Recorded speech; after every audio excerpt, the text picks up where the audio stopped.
Skyrim is an RPG, meaning there are plenty of fun and interesting ways to play the game. So when I was reading the comments and saw one of the comments asking if you can beat Skyrim as Grelod the Kind, I have to admit I was curious. This is my first character run, so I had to think of exactly what this would entail. So after doing some research, I landed on the following rules. First, we are playing as Grelod the Kind, meaning we have to use the same gear and only the skills she has. According to the wiki, this means she can use alchemy, enchanting, smithing, archery, one-handed, and two-handed skills. Because Grelod doesn't have any weapons equipped, but does have weapon skills, I decided that means that we can use whatever weapons we'd like. However, we will be restricted to only having clothes for the duration of the run. Next, since Grelod is famously part of the Dark Brotherhood questline, we plan to destroy the Dark Brotherhood. And lastly, the obvious objective of beating the main story. With all of that preamble out of the way, we can start to answer the question, can you beat Skyrim as Grelod the Kind? After sitting through the entire intro, and yes, I did watch the full intro since it is part of the main story, we are finally able to make Grelod. Now, unfortunately, I have never been very good with any game's character customizer, so you're gonna have to give me a little bit of grace on how accurate it is. Now to make Grelod, we pick Nord for her race. While the wiki classifies Grelod's race as Elder, based on the name, I assume she is probably a Nord, so it's what I went with. Beyond that, I tried my best to get as close as possible to how she looks with varying degrees of success. Now with Grelod as accurate as I could get, we would name her Grelod the Kindest and could actually get the run going. Now because this run's restrictions don't actually prohibit me from fighting during Helgen, this should have been one of the easiest intros we've done. Yet somehow right after we reached the keep, the game would produce one of its many brain scratching moments and randomly give me a sneak level despite never sneaking once. Because of this weird glitch, I am forced to reload the only save we have, which puts me right back on the headsman's block again. Yay, I love rewatching cutscenes. So after making our way back through the keep, and Todd is so nice that he lets me rewatch the cutscene a second time. Finally getting back to the keep a third time, and this time we don't get a sneak level, but for some reason we get a random full level? I have literally no idea what's going on with this save, and did consider just restarting, but luckily the game's spaghetti code mostly starts working properly after this. Like I said earlier, since there isn't any restrictions on combat for this run, we can actually fight our way through Helgen. On the way through, we make sure to stop and grab literally every single ingredient and bit of food. Since we won't have anything in the way of armor for this entire run, we will want every bit of healing supply we can. Fighting our way through Helgen, and we run into the biggest pitfall of this run, which is overconfidence, as we fight a horde of stormcloaks, mostly by myself, and then proceed to learn the taste of dirt. After fighting them a little more cautiously, we yoink a bonking stick and get to test it on some nearby spiders. Reaching the end, and since Grelod ain't a coward, we charge the bear head first and collect a trophy to put up in the orphanage. After finally leaving Helgen, we start looting any and all alchemy ingredients, and then pick a fight with some local bandits so we can take their food. With all that done, we grab the warrior stone and make our way to Riverwood. On the way, the spaghetti code rears its head once again as we get attacked by a group of bandit chiefs. With them hunted down for daring to challenge Grelod, we arrive in Riverwood and speak to the blacksmith and could finally make for Whiterun. Before we go, we stop to starve the town of any and all food laying around. Oddly, on the way to Whiterun, the companions and their giant friend were nowhere to be seen, which didn't really bother me, as like a locust, I swept through the farms outside Whiterun and took every bit of nutrients from the local city. Yes, half of my footage is me hoarding food like the embodiment of gluttony. Luckily, the intro to Whiterun doesn't require a speech check, so we can enter the city easily. From there, we quickly deforest the city as we make our way to the keep. Once there, we play some light pinball and finish the starter quest, and get a piece of armor we aren't even allowed to use, and promptly drop it while spitting in the Jarl's face. While the Jarl really wants to send me to Bleak Falls, I have other plans. Namely, robbing the kitchen of literally everything in sight before making our way to Riften. Once in Riften, we find a bit of annoyance, which is that every choice to get into the city apparently requires you to use a speech skill. After reloading, I use alternate methods to enter the city. By attacking a guard and getting arrested, we are able to bypass the speech check and preserve the run. Once inside the city, we make our way to our beautiful orphanage to find that an imposter has taken it over. And since there can only be one Grelod, we swiftly deal a blow of justice and reclaim our home and the proper attire of Grelod the Kind. With the imposter dead, we make our way back to Whiterun so we can continue the main quest line. However, because I'm bad at planning, I instantly get sidetracked by popping over to Windhelm to blitz the Dark Brotherhood questline. Now, unfortunately, we have to break the rules for one moment to get into the Arantine house by lockpicking a door. If you'd like to say this invalidates the run, you can, but I really wanted to deal with the Dark Brotherhood, so I chose to make an exception to this rule for this and only this door. After Arantino spoke face to face with the woman he sent an assassin after, we tell him the fate of the imposter and take a short nap, where we are quickly kidnapped by the Brotherhood. Not willing to listen to their ridiculous thoughts, we'd instantly clash with our longtime enemies and promptly get put into the ground by Astrid. Turns out frail old lady does not counter super well trained assassin. Who would have guessed? Trying again, we become part of the core as our head gets shoved into a cabinet. Instead of RPing his vase with the definition of insanity, I'd make use of my hundreds of cooking and alchemy ingredients and start whipping up lots of soups, foods, and potions to try and give me any slight edge I could to win this fight. Now a bit more prepared, we'd once again challenge the world famous assassin. Spamming potions, food, and as much poison as possible, we're finally able to beat Astrid and begin freeing the Brotherhood's victims, who are very, very rude to the person who just saved their lives. With Astrid down, we would claim our weapon for the rest of the run. Since the Blade of Woe was a pretty good dagger with a fitting name for Grelod, and I felt like daggers made the most sense for her, I thought this would be the perfect weapon for our run. With Astrid defeated, we'd speak to the closest guard to report our heroics. After he realized how amazing I was, he'd send us off to Dragonbridge to report to Commander Morrow, who then excitedly sends his new hero to finish the Dark Brotherhood off. Despite his praise and newfound admiration for me, apparently giving his hero a bit to eat is just a bridge too far. Down at the Brotherhood's hideout, we catch them sleeping this time, and thus give them a taste of their own medicine, as we start fighting them while they slept. Luckily, our shiny new dagger makes quick work of the Brotherhood, and so after taking a moment to clear the hideout of anything useful, namely food, we return tomorrow to report the end of the Brotherhood and our glorious revenge. With our most generous reward of a paltry sum of gold, we proceed to enter Locust mode once again and take every scrap of food we can find as a better reward. Finally, at this point, I remembered about the Lordstone, and then proceeded to bumble my way through the north trying to find it, because I was too lazy to check the wiki. After way too long of running around, we would finally stumble across it. So after we cleared away some bandits, we could collect the Lordstone, which gives up 50 armor points and a 25% boost to magic resistance. While it's definitely not the biggest boost to armor, anything to make me less squishy is very helpful. With the Lordstone collected, we'd head on to Bleak Falls to actually start the main story. After humbling some bandits outside and making our way in, we'd promptly cut down Arvel, in more ways than one, making some good progress through the dungeon. Such good progress that I would start to question if this run was going too easily, and so I would move the difficulty up a level just to make things more interesting. We pretty quickly feel the difference, as we just barely survive a fight with some Draugr because I wasn't paying close attention to my health. Luckily, the boss fight went much better, as we quickly put the boss right back into his coffin and grabbed the Dragonstone. With the Dragonstone returned, it was on to the dragon fight, and some more pinball to speed up dialogues. While I'd like to say I used my might to make short work of the dragon, I really don't feel like I did very much damage at all. After slowly pelting him with like 100 arrows and almost getting barbecued, we'd fell the dragon and yoink his soul. With the dragon down and Grelod's yelling abilities improved, we'd head back to the Jarl. After some more pinball and disrespecting the Jarl, we'd be sent to see the Greybeards. Reaching Ivarstead, and we climb up the 7,000 steps.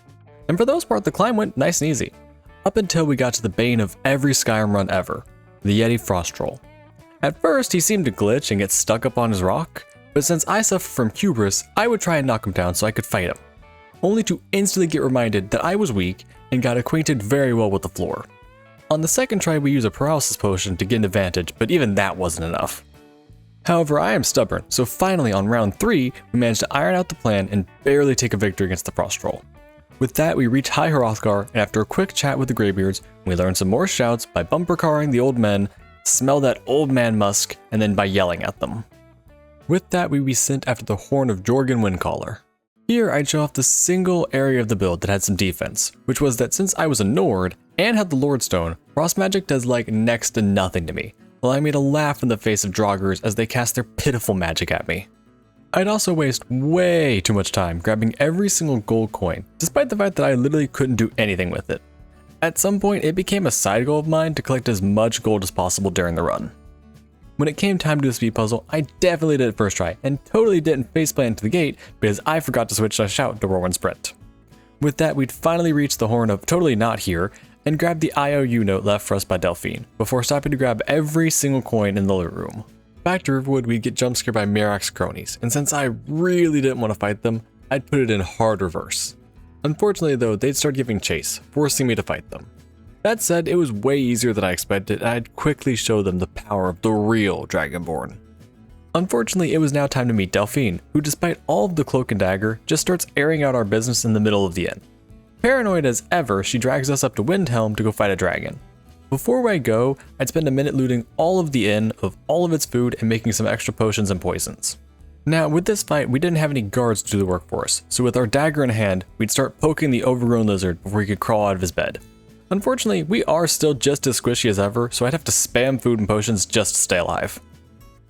With the dragon down and Delphine's paranoia dealt with, we'd pop over to the Greybeards to get a good sniff of that old man musk once again.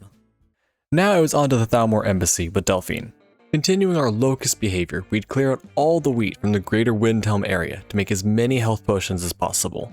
With our resources topped off, we'd speak to Malborn and give him literally everything we had, since I didn't want to forget to grab my stuff later. Side note, he must have been so confused on why I needed 86 raw potatoes for this mission.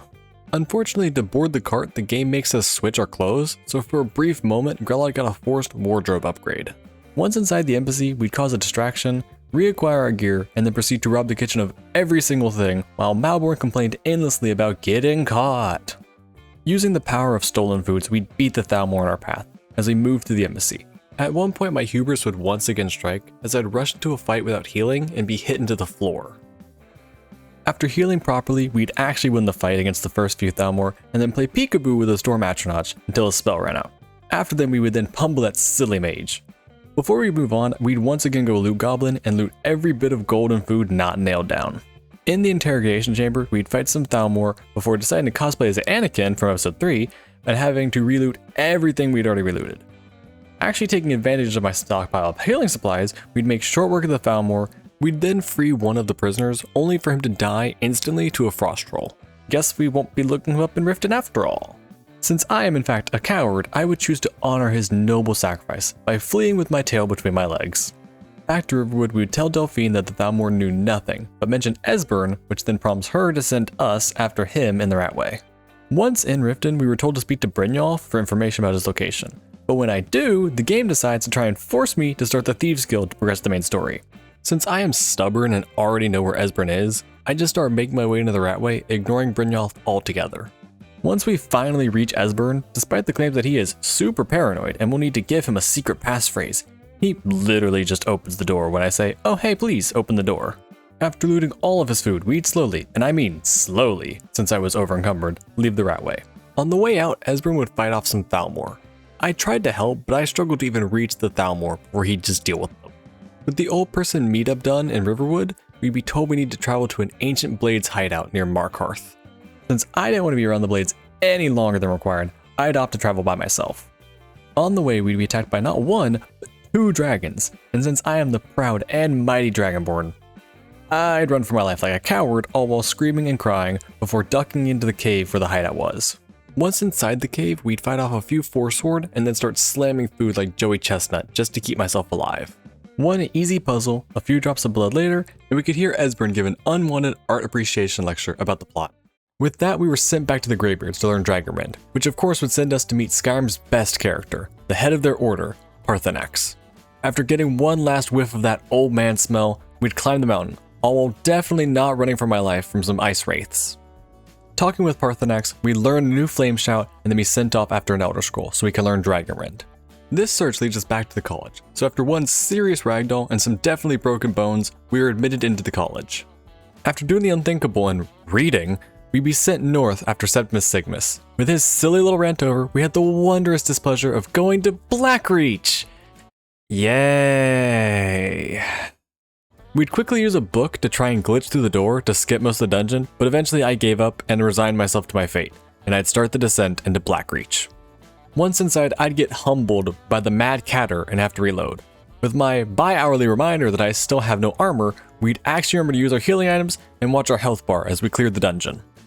However, once we reached the Falmer, I decided I would rather do literally anything but fight them, and would instead sprint through the rest of the dungeon being chased like that one scene from Pirates of the Caribbean. This would backfire on me pretty quickly as I got turned into a steamed dish by a dwarven centurion who had managed to wake up while I was checking on my crazed entourage. On the second try, we'd actually make it into Blackreach and then made a beeline for the scroll. After slapping some random buttons in a random order because I am incapable of doing simple puzzles, we'd get the scroll and could finally leave. Somehow I forgot this is where you fight Alduin, so with no preparations we make our way back to Hearthanax and read the scroll summoning Alduin. Despite this often being the most difficult fight for these type of runs, we'd pretty easily beat Alduin, spamming most of my healing potions and poisons in the process. With him beaten, it was time for everyone's favorite part of the story, the Peace Council.